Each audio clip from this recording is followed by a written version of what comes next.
Hello, viewers. I'm Qamar Cheema, and viewers, today I'm going to talk about the Iranian elections. As we all know, that this is the 13th presidential elections going on in Iran, and we understand that the procedure, the way things happen in Iran, we know that this is a controlled democracy where uh, certain segments of the religious clergy they vet the candidates. So this time, that happened the same, and for a brief and complete talk on this topic, I requested Mr. Waqar Rizvi, who is a journalist, who is an anchor with the Indus TV, and I got him and I requested him, and because he has lived in Iran for 13 years and he has worked with the Iranian televisions. Thank you, Waqar, for your time. Thank you very much for inviting me, Qamar. It's a pleasure to be here. Thank you, Waqar. Waqar, how do you see the Iranian elections? Because many in Pakistan and many around the world believe that the moderates will lose the majority and the conservative, the right wing, will come in power. How do you see this? Firstly, I think we need to be careful about how we define moderates and conservatives in the Iranian context. They're all loyal to the system of governance, right? So within that system, yes, we have differing views, of course, about how to serve that system and how to serve the people. So firstly, we need to be careful about the context. This is not Western liberals or Western conservative. These are very different ideology overall to begin with, right? Secondly, I think it's always hard to presume things. Yes, the entire world says, for example, Ibrahim Raisi, who is the current judiciary chief, will probably win, but there's no guarantees. We've had surprise elections in the past. So for example, when we had the election of Rafsanjani versus Ahmadinejad was still the mayor of Tehran, but he wasn't as well known as Rafsanjani. He wasn't as powerful as Rafsanjani, who was a very rich man and was very, very powerful politically as well when he was alive. So that was a surprise election. Even the Rouhani election, the first time Rouhani was elected, was also somewhat of a surprise election. So, I mean, it is very possible that people who are guessing Raisi will win are correct, but there's also just as much possibility that they're incorrect. So I think it's too early to say exactly whose hands is going to go into. What we can say for sure is that yes, because of Donald Trump walking away from the nuclear deal, Iranians' mindset on foreign policy has changed a lot. I think that their worldview, especially towards America, is one of trust. And there's a huge deficit of trust in that regard. So it doesn't matter who will come into office, be it conservative or moderate, as we would call it. It doesn't matter. I think their foreign policy will probably be the same. Okay. Waqar, I know that around 60 million Iranians are going to decide the fate of the four candidates, and we understand that Rouhani and other peoples have been rejected. You also interviewed the former Iranian president. How do you see that? Why people have not been allowed to vote or not been allowed to contest elections, and why? The Guardian Council, which consists of 12 members, they do not trust much of the Iranians. You know, that's something that's been debated a lot this time around, and has been debated in previous elections in Iran as well. I just spoke to an Iranian expert today from Tehran, and she described how even though she's very loyal to the system, has criticism of the Guardian Council and its vetting process of candidates, who it agrees with, who it disagrees with. So yes, for example, the former president Ahmadinejad was rejected, even though he's a former president. Rouhani obviously could not run again because he already had 2 consecutive terms in a row. But yes, there were a lot of other people that were rejected as well, who were surprises. So for example, Ali Rajani was also rejected, even though he's an extremely important and influential man within Iranian politics. So there is criticism of that. Even Ayatollah Khamenei, you may have noted, did say in his statement that he disagreed with some of the statements that the Guardian Council made regarding some of the candidates. He didn't come out directly and say that he wanted candidates to be added to the list or to be approved, but he did say that there were some things that the Guardian Council did do wrong as far as their statements about candidates. He said that they were in some ways defamation almost about some of those people. Okay. Waqar, can you just help us understand that? How do you think that why Iranian elections matter a lot for Europe and America? Because I was just looking the statement of the incumbent Iranian president who is just leaving the office, that our elections matter a lot for Europe and America. Why does he have to say this? Because I think that we've seen this with the track record of the nuclear deal, right? So you'll remember that the nuclear deal negotiations were going on for a very long time, not just under Rouhani, but they were going on even under Ahmadinejad and even a little bit before him as well. So this nuclear deal was not something that just happened overnight or even within 4 years. It happened over many, many years. This was a very tough deal to negotiate. So many people in the West thought that by supporting a reformist president, such as Rouhani, and giving him the nuclear deal, that would somehow give them an advantage in Iran or influence in Iran of some sort. They were not completely incorrect. I mean, I'm saying something right now which may be controversial for some people within Iran, but there is an argument that is made on the part of some people that reformists are closer to the West. But that, again, we have to look at that in context. I'm not talking about a reformist in the context of Western liberal. This is still somebody who is loyal to the system, but yes, is more willing to be friends with the West in some ways when it comes to possibly trade or otherwise. Nevertheless, I think that right now, even if a conservative does win, I think that even the Americans will be willing, in fact, to work with a conservative president. I think things have changed a lot. We've had, the Soleimani assassination, the Fakhrizadeh assassination. The world is very, very different from 2015 when the nuclear deal was first signed. So I think that the negotiations, the calculations of all sides have changed a lot as well. Okay, Boka, why do you think that Ibrahim Raisi is being considered as a favorite candidate? Do you think because he's close to the Supreme Leader, or he has been the former Chief Justice, current Chief Justice? How do you see that? Why he's more important for the people? Why people believe that he's more likely to win the elections? Because he has a huge advantage over the others. You remember that he ran in the previous election. So he's been able to almost campaign for the last 4 years as well, while he has been the Chief Justice. So you know what I mean? He's been able to increase his PR in the country. He's been able to have outreach with the people, connect with the people in some ways. On top of that, yes, I mean, there are certain things about him which people like, especially on the conservative side. So those who are very loyal to the system, like Ibrahim Raisi, not all of them, of course, but some of them. So because he has that advantage, and as you know in politics, if you have that advantage, you take it. So I think Ibrahim Raisi has realized that, listen, I had this advantage of having this powerful position and being able to reach out to people for these 4 years before even announcing my candidacy. So he has a leg up on the others. That doesn't mean that the others are not known at all, but because he didn't have that same opportunity of public exposure, he's more well known as well in that case.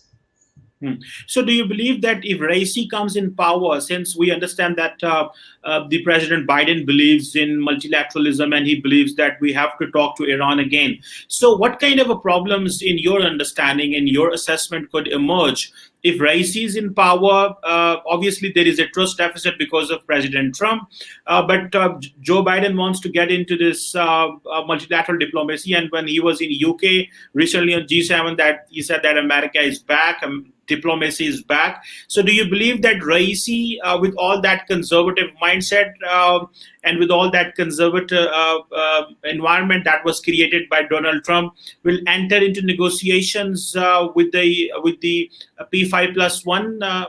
How do you see that environment or situation? Raisi will be a continuation of what Rouhani is doing when it comes to the nuclear deal. So there's no doubt about that. As you well know, foreign policy, yes, an Iranian president has influence over foreign policy, but foreign policy usually for Iran is fairly consistent.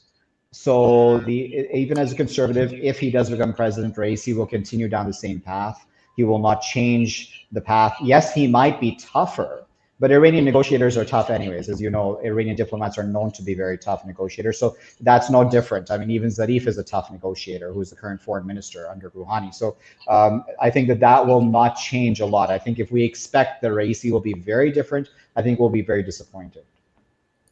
So, Bakar, how do you see that we saw, that after 12 years there is a new government in Israel, and Naftali Bennett has won the has been in power, and he's been along with the coalition party, he's been able to de-seat Netanyahu. How do you see that Naftali Bennett is a hawk, we understand, and he's a very conservative and tough. And how do you see that the future relationship? Obviously, there is no going to be talk. But do you think that the competition will increase in Middle East because the two conservatives are in power in Israel and in Iran? It really depends on how Iran is able to make its relations with the other countries work. So apart from Israel. So I'm talking about the likes of Saudi Arabia, for example. You know that there was talk recently about rapprochement behind the scenes, quietly, diplomacy between the Saudis and the Iranians. That's extremely important to see.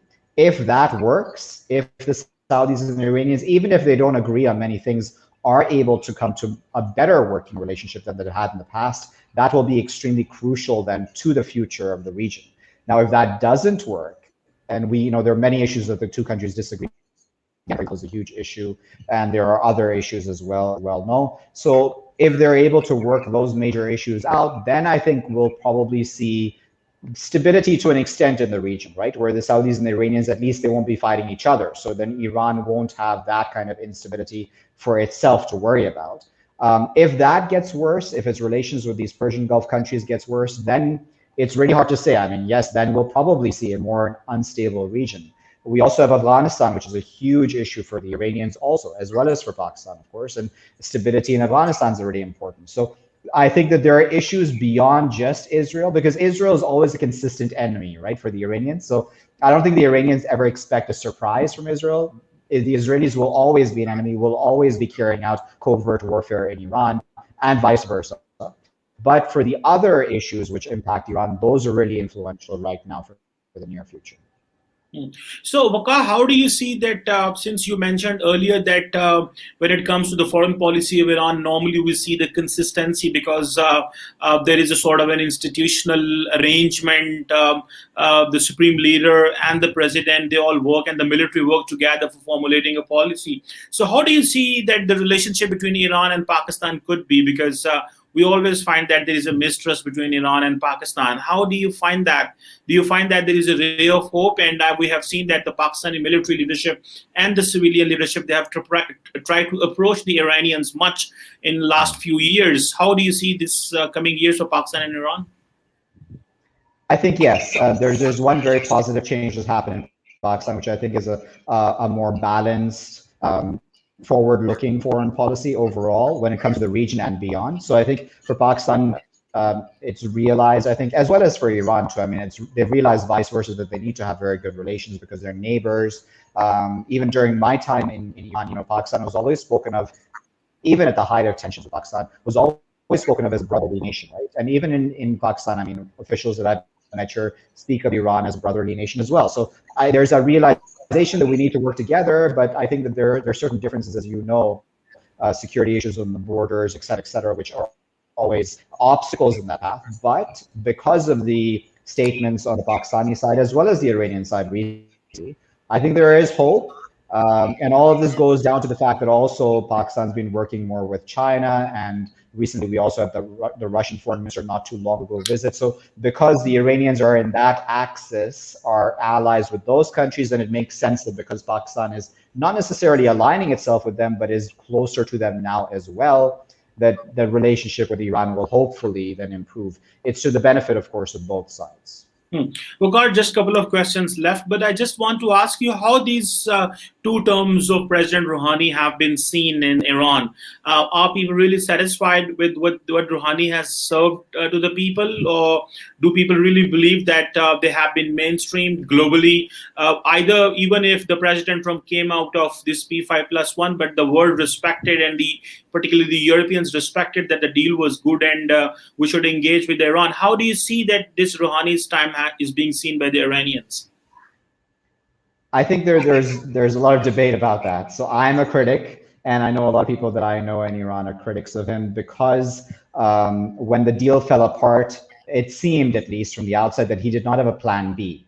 So, he became a one-issue president, And that's very dangerous for any president, right? If you base your entire presidency on the success of the nuclear deal, and there's already a deficit of trust because of these many years of mistrust and adversarial relationship with the Americans, then the economy suffered. Many livelihoods were hurt. I know a lot of people whose livelihoods were hurt, regardless of their political affiliations. But a lot of people are suffering because of inflation. So all of that goes back to Rouhani at the end of the day. He is the president. He is responsible for these things. Economic policy is extremely important.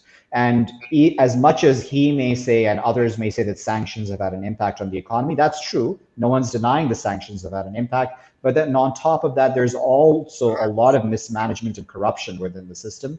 And some of that then goes down to the president's office, his own cabinet members. So I think it's a checkered, right, where he did, yes, as far as foreign policy and the foreign image of Iran, while the nuclear deal was signed, yes, it was very positive, as you said.